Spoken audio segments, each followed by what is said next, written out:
Test 2. You will hear a number of different recordings, and you will have to answer questions on what you hear. There will be time for you to read the instructions and questions, and you will have a chance to check your work. All the recordings will be played once only. The test is in 4 sections. At the end of the test, you will be given 10 minutes to transfer your answers to an answer sheet. Now turn to Section 1.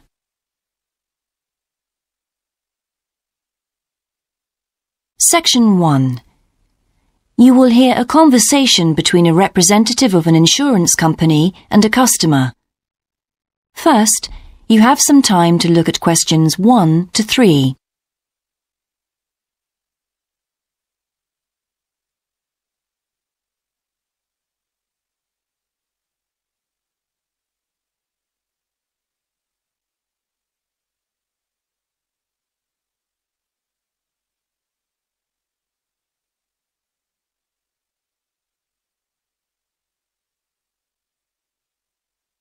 You will see that there is an example that has been done for you.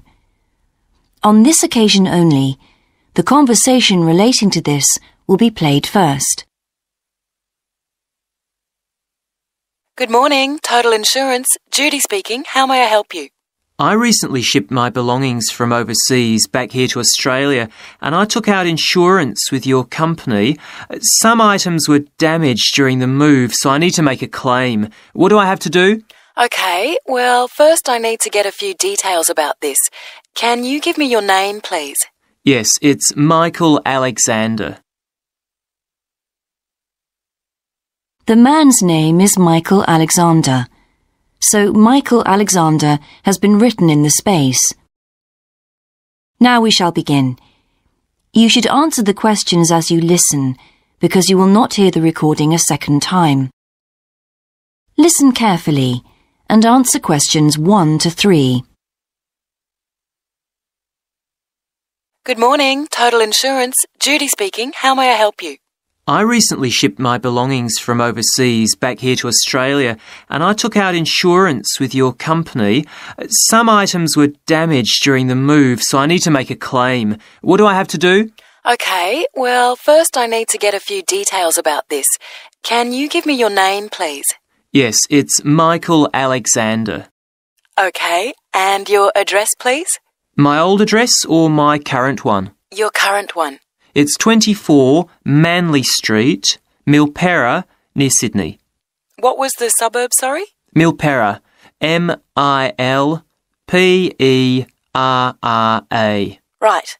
Now, who was the shipping agent, Mr. Alexander? You mean the company we used?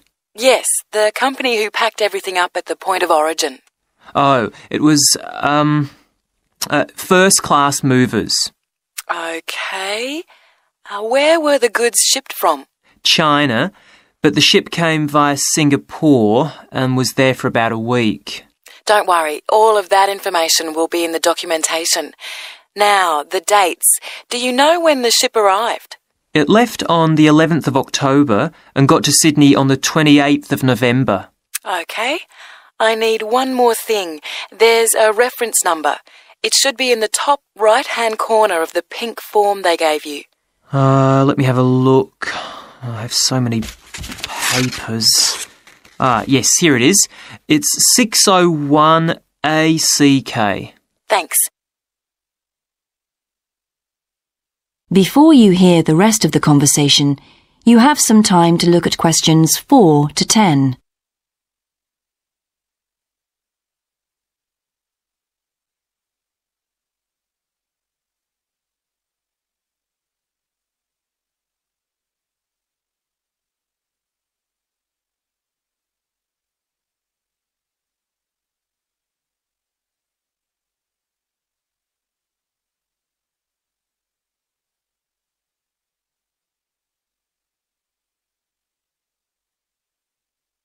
Now listen and answer questions 4 to 10.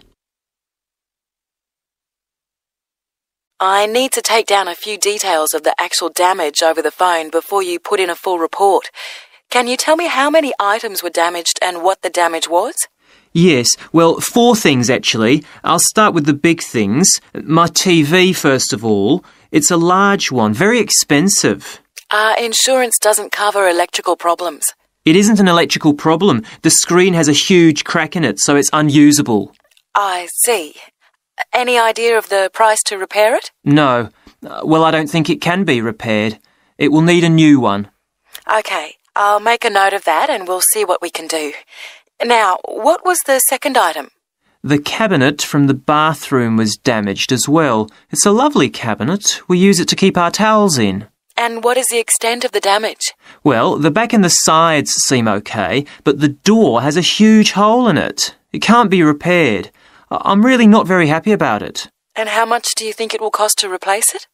Well, when I bought it last year, I paid $125 for it.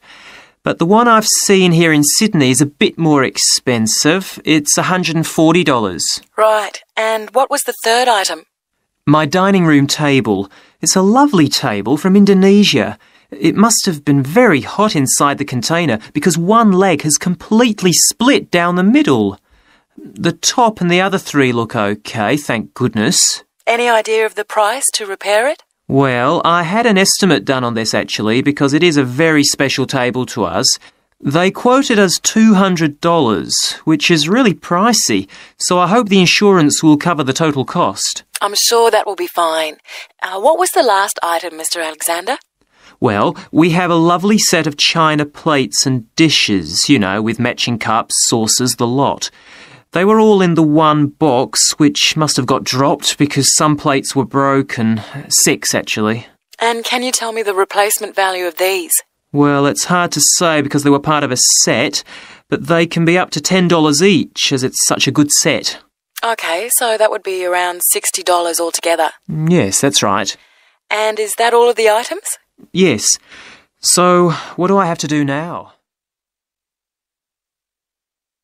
That is the end of section 1. You now have half a minute to check your answers.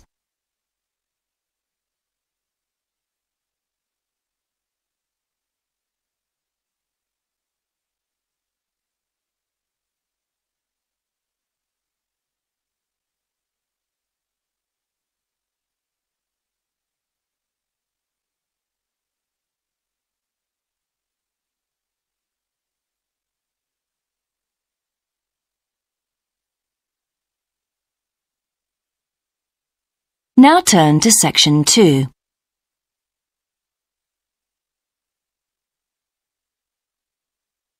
Section 2. You will hear an introductory talk about a new agricultural park. First, you have some time to look at questions 11 to 14.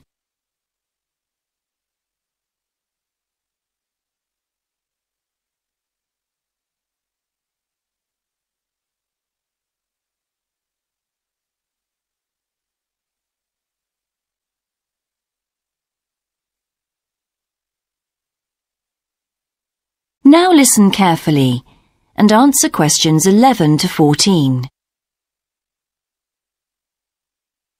Welcome to Greenvale Agricultural Park. As you know, we've only been open a week, so you're amongst our first visitors. We have lots of fascinating indoor and outdoor exhibits on our huge complex, spreading hundreds of hectares. Our remit is to give educational opportunities to the wider public, as well as to offer research sites for a wide variety of agriculturists and other scientists. Let's start by seeing what there is to do. As you can see here on our giant wall plan, we are now situated in the reception block here. As you walk out of the main door into the park, there's a path you can follow. If you follow this route, you'll immediately come into the rare breeds section, where we keep a wide variety of animals, which I shall be telling you a little more about later. Next to this, moving east, is the large grazing area for the rare breeds. Then further east, in the largest section of our park, is the forest area. South of the grazing area, and in fact just next to the reception block, is our experimental crop area. In the middle of the park, this circular area, is our lake. These two small rectangular shapes here are the fish farms where we rear fish for sale.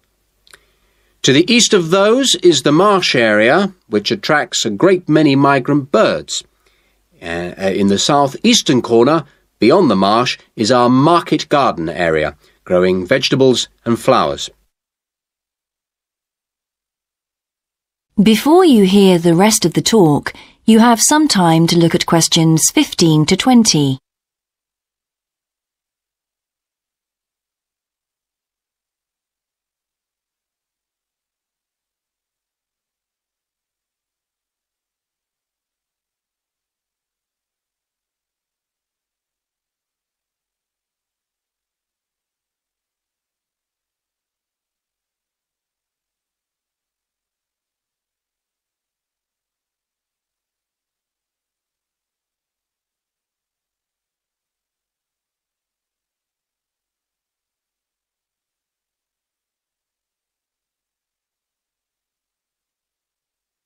Now listen and answer questions 15 to 20. All these areas can be visited by the general public for almost all the year. Although, please take note of the large signs at the entrance to each area, which tell you when certain areas are being used for particular controlled experiments and are therefore temporarily out of bounds to the public. You can see for yourself what a huge area the park covers, and a key question is always, how can we move around? Well, you have a choice of means, all environmentally friendly. Cars are banned in the park. We have bicycles, which you can hire behind the reception block here. The healthy ones of you can go on foot. And finally, there's our electric tram, powered from solar cells. You find more information about this at the front entrance. A good place to start on your tour is the rare breed section. We keep goats, sheep and hens and other kinds of poultry. We're also thinking of bringing in cows and horses, but we do not as yet have facilities for these bigger animals. The animals are fed in public twice a day and a short lecture given on their feeding habits and nutritional needs. These are very popular with the public, but of course we mustn't lose sight of the main purpose of having this section, not as such to preserve rare animals, but to maintain the diversity of breeds, to broaden the gene pool for agricultural development. Greenvale changes with the seasons, with different events happening at different times of the year. May will be perhaps our most spectacular month, with the arrival of the Canada geese, and when our fruit trees will be in full blossom. But there are interesting events on all year round. For example, John Havers, our expert fly fisherman, is currently giving displays on the lake. Each of the sections has its own seasonal calendar, and please consult the summary board at the main entrance. And the final section, as we return to the reception blocks, is the orchard. Do take time to browse round our shop. There's a wide selection of books on wildlife, some of them written by local authors, and the history of farming, including organic farming, something which the park will be diversifying into in the coming months.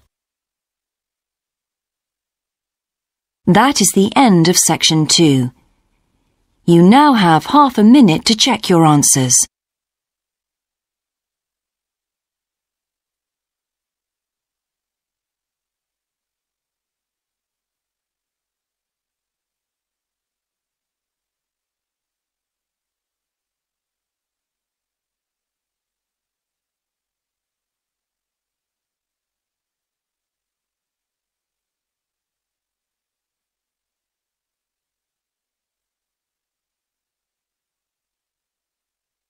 Now turn to section 3.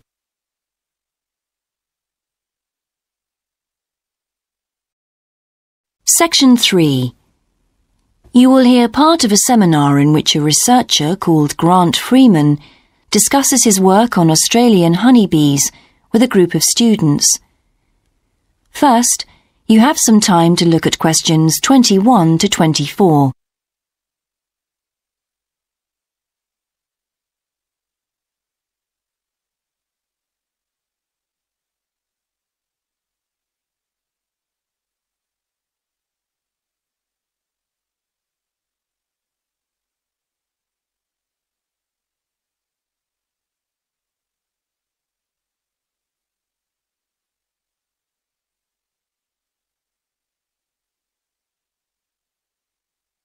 Now listen carefully and answer questions 21 to 24. Good morning, everyone.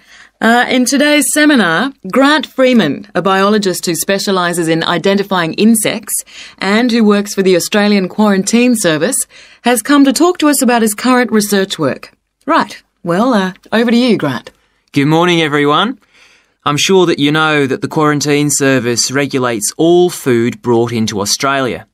Well, obviously they want to protect Australia from diseases that might come in with imported goods, but they also want to prevent insect pests from being introduced into the country, and that's where I have a part to play. Anyway, my current research involves trying to find a particular type of bee, the Asian honeybee, and finding out whether there are any of them around in various states of Australia. We discovered a few of them in Queensland once and eradicated them. Now we're pretty keen to make sure that there aren't any more getting in, particularly to New South Wales and other states. What's wrong with Asian honeybees? Are they so different from Australian bees? Well, in fact, they look almost the same, but they are infested with mites, microscopic creatures which live on them, and which can seriously damage our own homegrown bees, or could even wipe them out. Well, what would happen if Australian bees died out? Well, the honey from Australian bees is of excellent quality, much better than the stuff the Asian bees produce. In fact, Australia exports native queen bees to a large number of countries because of this. When the European honeybee was first discovered out in the bush, we found they made really unpleasant honey, and they were also too big to pollinate many of our native flowers here in Australia. That must have had a devastating effect on the natural flora. Did you lose any species? No, we managed to get them under control before that happened. But if Asian bees got in, there could be other consequences. We could lose a lot of money because you might not be aware, but it's estimated that native bees' pollination of flower and vegetable crops is worth $1.2 billion a year. So in a way, they're the farmer's friend. Oh, and another thing is, if you're stung by an Asian honeybee, it can produce an allergic reaction in some people, so they're much more dangerous than native bees. Before you hear the rest of the seminar, you have some time to look at questions 25 to 30.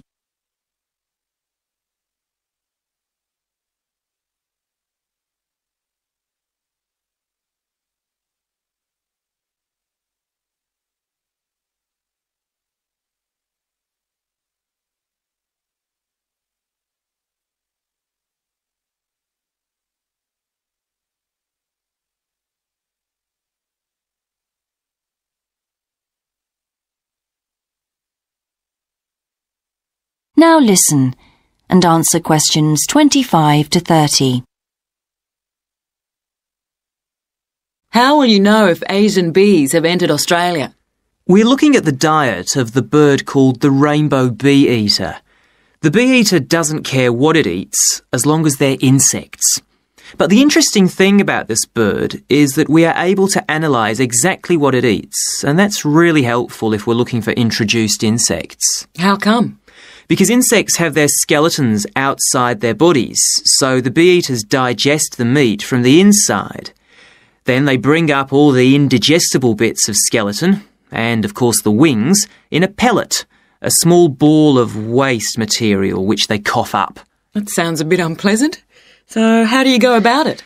In the field, we track down the bee-eaters and find their favourite feeding spots, the places where the birds usually feed. It's here that we can find the pellets. We collect them up and take them back to the laboratory to examine the contents. How do you do that? The pellets are really hard, especially if they've been out in the sun for a few days. So, first of all, we treat them by adding water to moisten them and make them softer. Then we pull them apart under the microscope. Everything's all scrunched up, but we're looking for wings, so we just pull them all out and straighten them. Then we identify them to see if we can find any Asian bee wings. And how many have you found? So far, our research shows that Asian bees have not entered Australia in any number. It's a good result and much more reliable than trying to find live ones as evidence of introduced insects. Well, that's fascinating. Thank you, Grant, for those insights.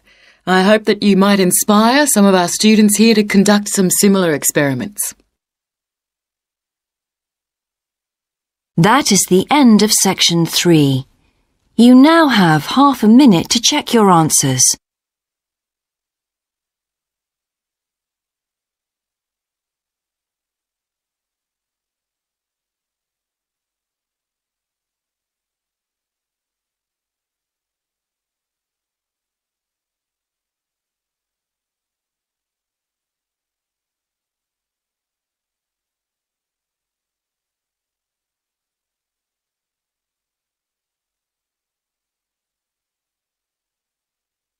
Now turn to section 4.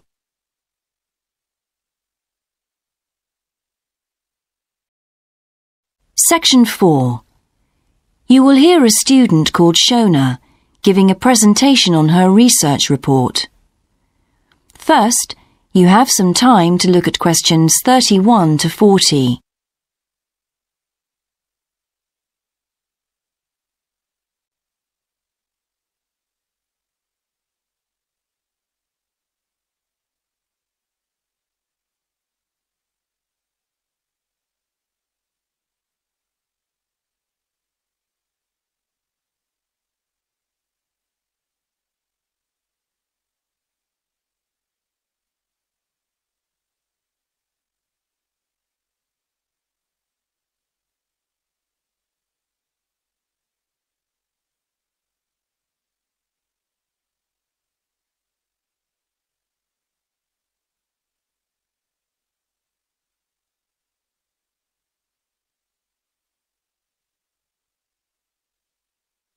Now listen carefully and answer questions 31 to 40. I've been doing some research into what people in Britain think of doctors, the ones who work in general practice, the first call for medical care, and comparing this with the situation in a couple of other countries. I want to talk about the rationale behind what I decided to do. Now, I had to set up my program of research in 3 different countries, so I approached postgraduates in my field in overseas departments, contacting them by email to organize things for me at their end. I thought I would have trouble recruiting help, but in fact, everyone was very willing, and sometimes their tutors got involved too. I had to give my helpers clear instructions about what kind of sample population I wanted them to use. I decided that people under 18 should be excluded because most of them are students or looking for their first job. And also I decided at this stage just to focus on men who were in employment and set up something for people who didn't have jobs and for employed women later on as a separate investigation. I specifically wanted to do a questionnaire and interviews with a focus group. With the questionnaire, rather than limiting it to one specific point, I wanted to include as much variety as possible. I know questionnaires are a very controlled way to do things, but I thought I could do taped interviews later on to counteract the effects of this. And the focus group may also prove useful in future by targeting subjects I can easily return to, as the participants tend to be more involved. So I'm just collating the results now. At the moment, it looks as if in the UK, despite the fact that newspapers continually report that people are unhappy with medical care, in fact, it is mainly the 3rd level of care, which takes place in hospitals, that they are worried about. Government reforms have been proposed at all levels, and although their success is not guaranteed, long-term hospital care is in fact probably less of an issue than the media would have us believe. However, I've still got quite a bit of data to look at. Certainly, I will need to do more far-reaching research than I had anticipated in order to establish if people want extra medical staff invested in the community, or if they want care to revert to fewer but larger key medical units. The solution may well be something that can be easily implemented by those responsible in local government, with central government support, of course.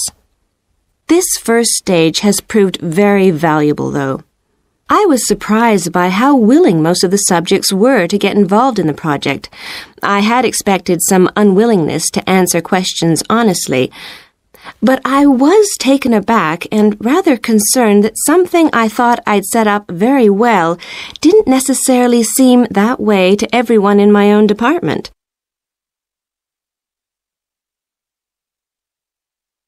I thought you might also be interested in some of the problems I encountered in collecting my data. There were odd cases that threw me. One of the subjects who I had approached while he was out shopping in town decided to pull out when it came to the second round. It was a shame, as it was someone who I would like to have interviewed more closely. And one of the first-year students I interviewed wanted reassurance that no names would be traceable from the answers.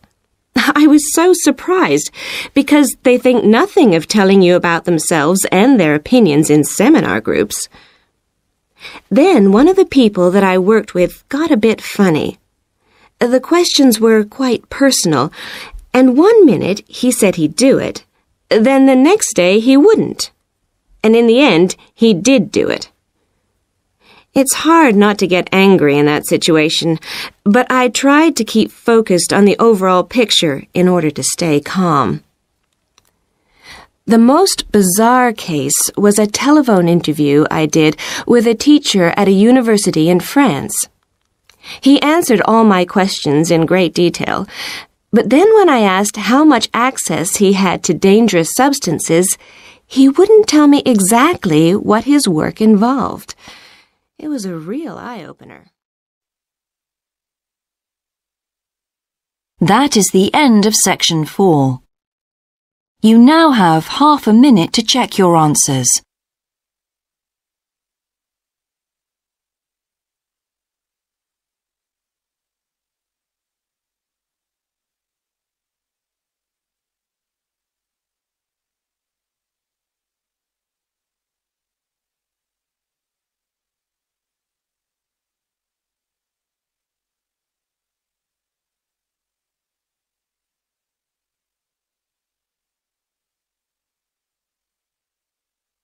That is the end of the listening test. In the Ielts test, you would now have 10 minutes to transfer your answers to the answer sheet.